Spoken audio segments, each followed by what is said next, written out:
Welcome back to Pack Rat's Shack's Just Get Her Done series. If you have been following along, you already know what projects we have gotten done on my house. We have refinished the shutters, repaired and repainted some bad sections of siding, refinished both the decks, completed Stormy's space inside and out,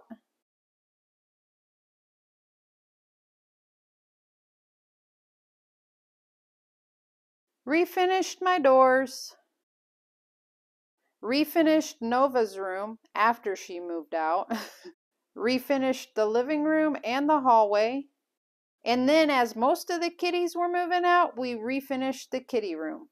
But we still have much to do. For the sale of this house, I need to build a door to the basement, install a handrail at the stairs, finish my pallet wall project, and of course much more. Let's see what I've accomplished this week. In this video, I'm going to show you how I built the doors in my house. This is something some of my clients have already asked about when they learned I had built my own.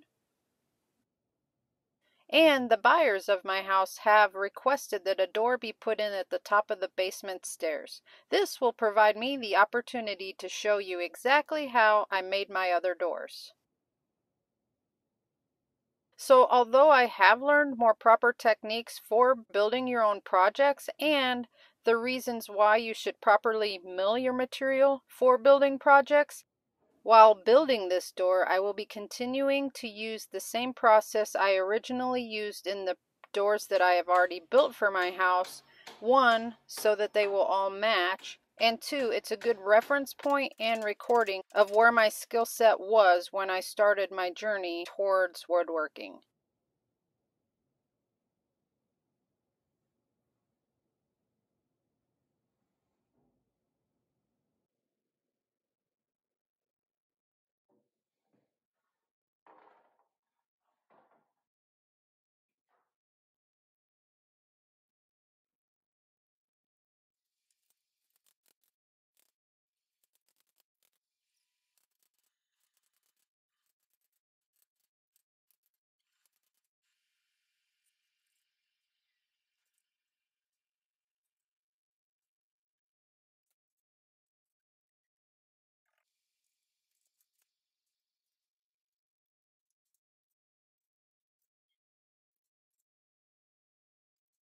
I start out by drilling holes to glue and hammer dowels into the plank edges in order to join them together for a more solid joint. In order to line up my dowels evenly into both planks, I clamp my two edges aligned side by side together. Then I use my speed square to mark a line across the two planks' edges.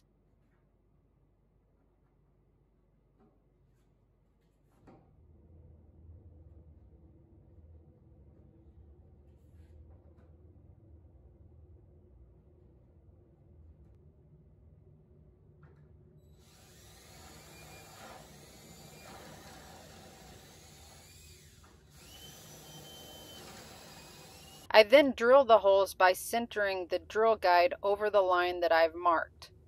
This helps the drill bit stay straight so that the dowels will go in evenly into both edges of wood. And no, Dad, I didn't use the domino that you gave me for this because, first off, it's down in storage already, and second off, I wanted to show where my skill set started at and put this together the exact same way that I put the other doors together in this house. So hopefully in future videos I'll be using that domino to show a more seamless joinery on the edges. Of course, this isn't the easiest method. I do struggle getting them beat together and clamped tight. In fact, there are some areas that I just can't get tight, and I believe this is due to the bows and the crowns within the wood. If I had milled this wood down properly to where everything was straight and even, we would not have this problem. But in this particular case, it's really not a big deal because this is where my skill set was in the beginning. And even though I can see what could be done better as I'm doing this project today, I need it to match what I already have done, and it is a more rustic, raw look. Even though it's painted and finished and looks nice when it's all done, the bones of the project is just a bit more rustic. In certain building concepts, you want to make sure all of your wood is crowned in the same direction. But in this instant, I'm trying to alternate the direction of the wood grain so that over time you won't end up with a concave or a convex face. I don't have all the proper setup and tools in order to do one continuous glue up, so I have to work one seam at a time with dry time in between, plus clamping the planks as flat as possible while they dry. This is another reason I'm so excited to get to that point of building my own workshop so that I can build it in a way that's functional for all of the different projects that I enjoy to do. And as I go along and get closer to that workshop getting completed, I'll be able to add a couple more key tools to make some of these projects a lot easier to accomplish.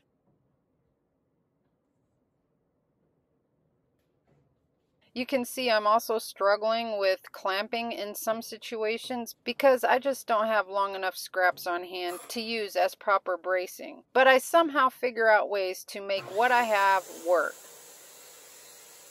After I get all my planks together in one solid piece, I leave it to dry for several days in a clamped as flat as possible position that I can get. This way the glue will cure up completely, but also hopefully there will become a memory for this flatness that I want the boards to stay in. Then when I get back to my project, I use my circular saw and a straight edge in order to cut my panel to door size.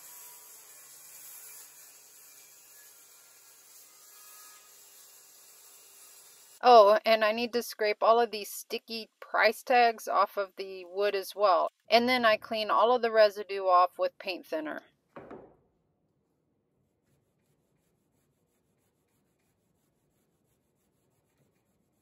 Then I do a sanding to smooth and round over the edges and also take off any wood fibers that have raised from the planks. I then begin to cut and install all the rails and stiles. This is really what will hold my door panel in a flat, square position.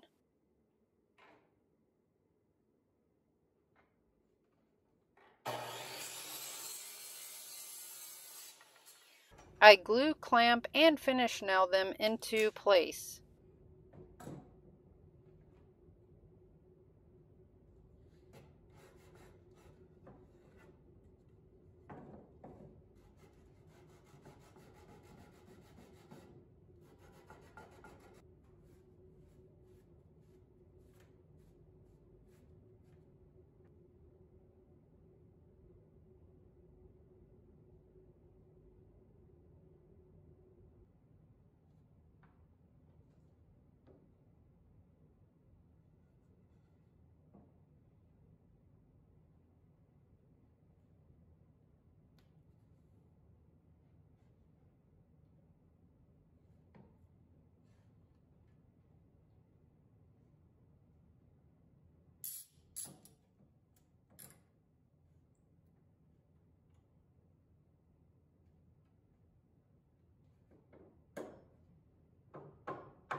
And I keep the clamps on overnight until that glue is completely cured in.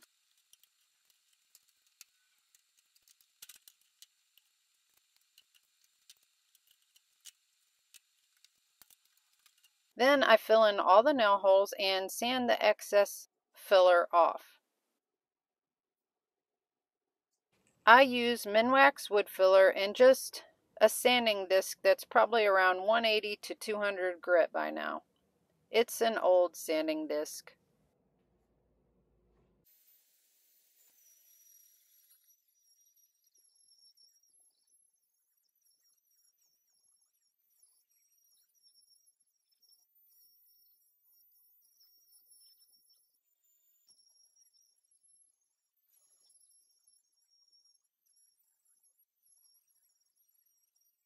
Then I start to fill all of the cracks that are between the planks with a paintable interior caulk. I'm washing off all of the excess caulk as I go so that none of it dries on the face of the panel.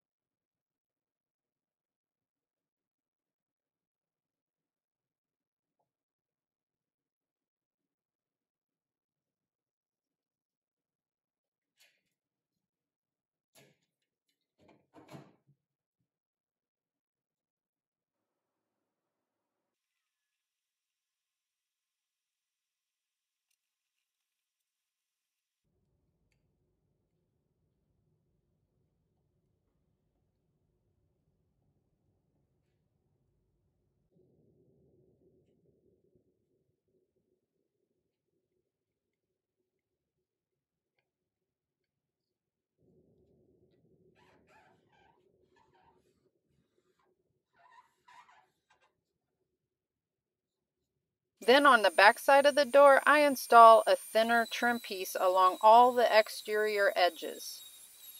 This is mostly a decorative piece, but it will reinforce the rails and stiles from the front face.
Then I take the door up and fit it into place.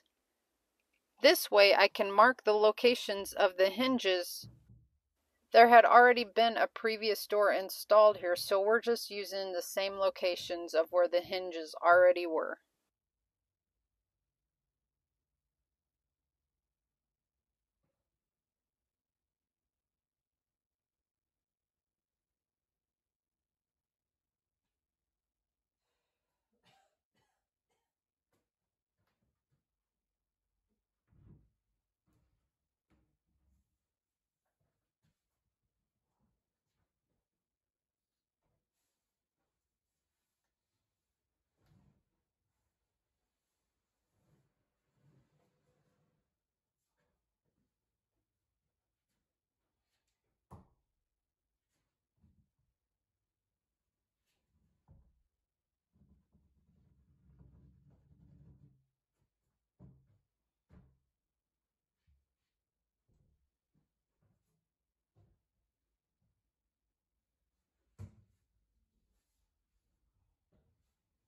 This is the nerve-wracking part, to router out and cut into a door panel that you've just built. You're just hoping that you're not going to make a major mistake and ruin all the hard work that you've already done. I'm using a scrap 2x4 to simulate the stop on the door frame.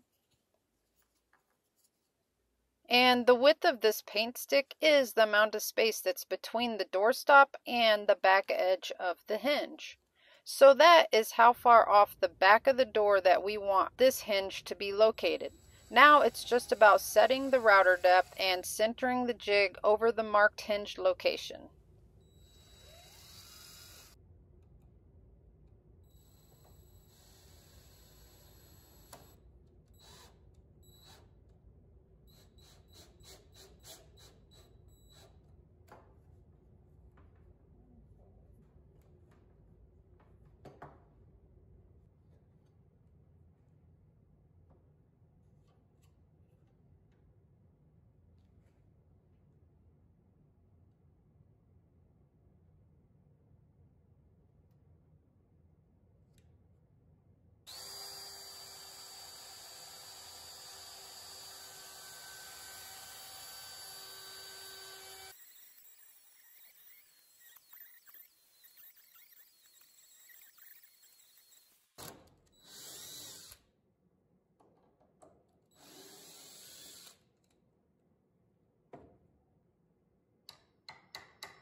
When I'm done routering out all 3 hinge locations, I need to round over the outside edge for some space for the pin side of the hinge.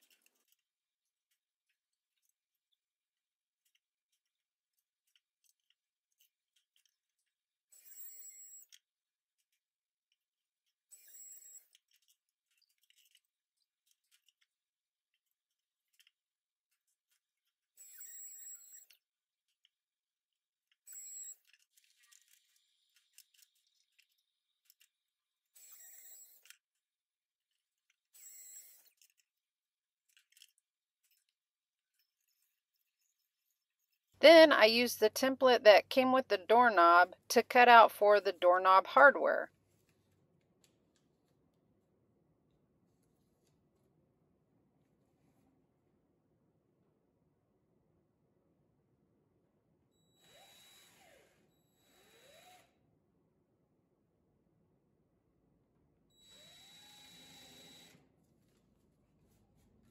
I drill approximately 7/8 through from the face side and then flip the door over and finish cutting the hole from the back side. This way there's not a bunch of breakout from the wood fibers on the back side of that cutout.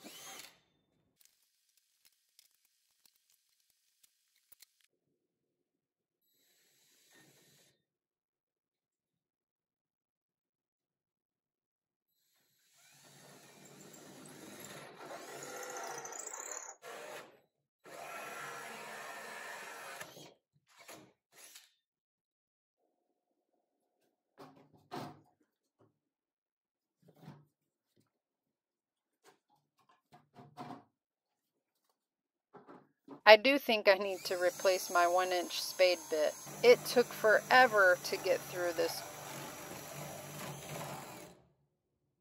So now I'm thinking that all of my dirty work is over, so I clean up my door panel and get ready to prime.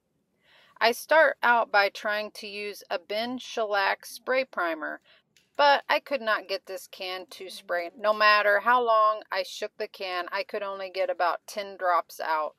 So inconveniently had to go back to the store, return that brand new can of Ben shellac primer, and then decided to get a quart of roll-on Ben shellac primer instead. I'm really glad I ended up doing this because I layered 2 to 3 coats on this door. And I'm saying between 2 and 3 because the third coat was spotty where more of the knots and stuff were. That would be a higher risk for tannin bleed through.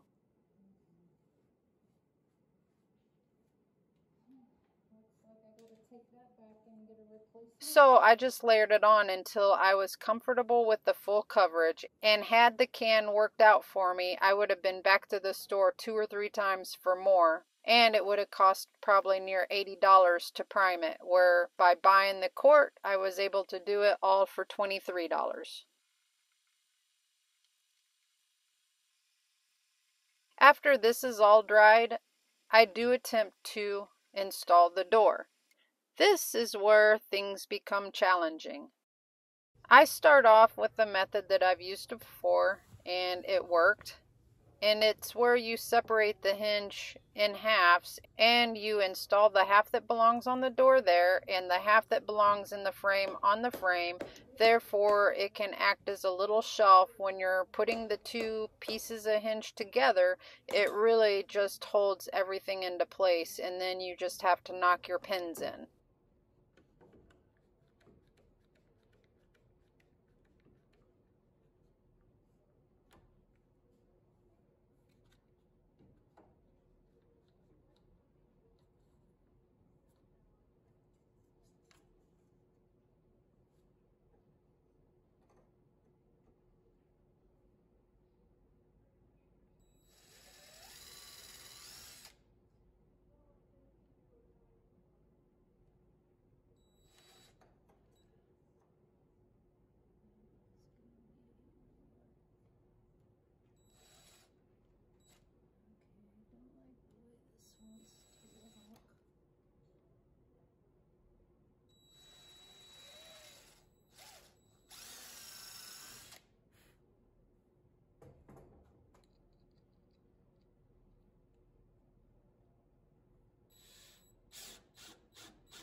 I first discovered that my top hinge was not aligned.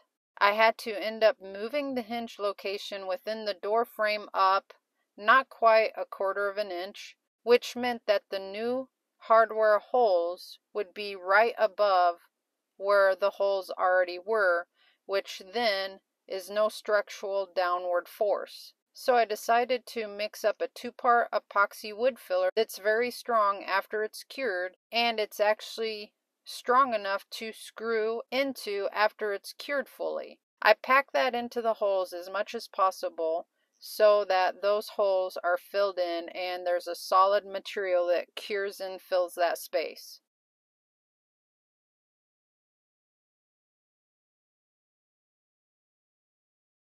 Then I try to install the door again. And even though I can fit the hinges together and get the pins in them, I'm discovering that it's not wanting to close completely.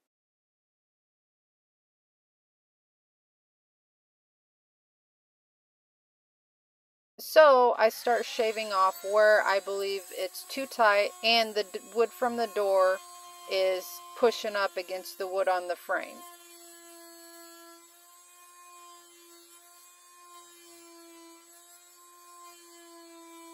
This is not correcting that binding issue that's going on, and eventually I just have to walk away because I can't figure out how to get the swing of that door to just close completely.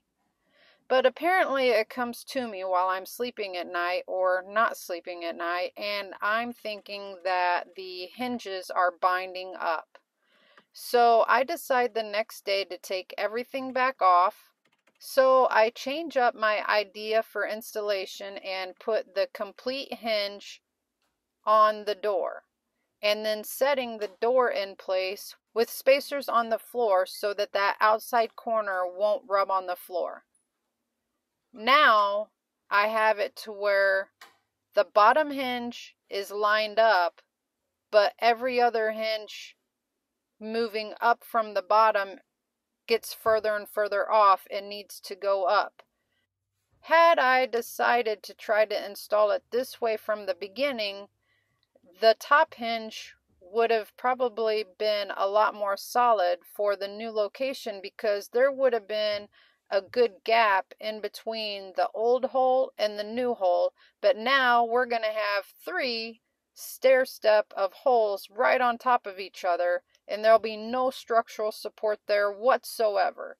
But at this point, I can only really just continue to go forward. So I go ahead and correct all of the locations for the hinges on the frame side. My thought process is to pack all of the holes full of the 2-part wood filler so that that cures in nice and hard. Scrape the excess back off so it's a nice smooth inset for the hinges. And then I'm going to switch out from the shorter screws that come with hinge kits to a longer screw that's going to go beyond all of the wood that's involved in the frame, and it's actually going to seed into a more substantial piece of wood within the framing of the home behind the door frame, and this is what's actually going to anchor the door up then.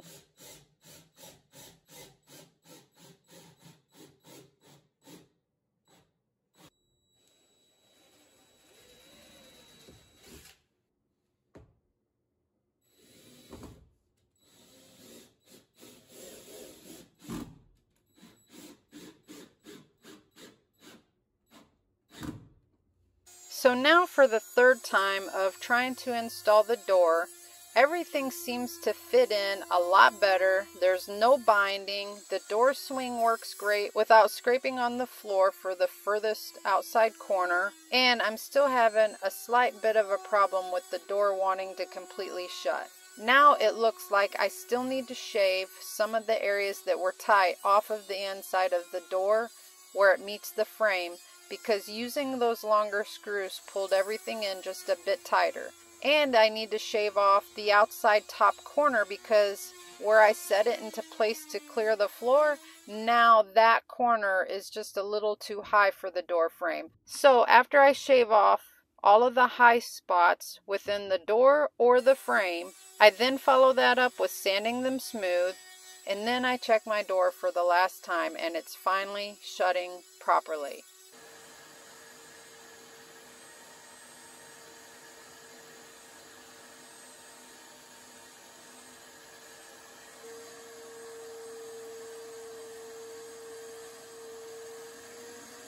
So I go ahead and I do my last coat of paint that will match all the doors and trim work throughout the house, and then I install the doorknob.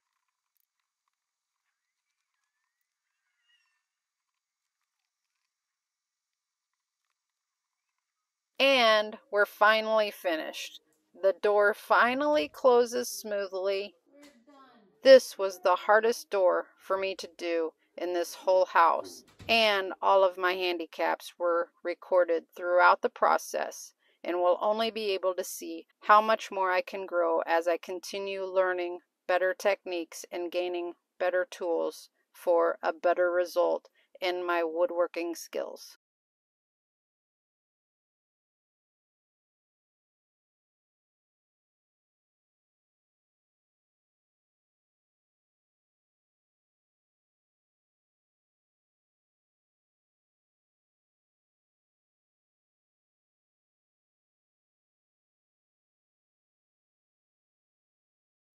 I know all of you woodworkers out there are probably shaking your head at me.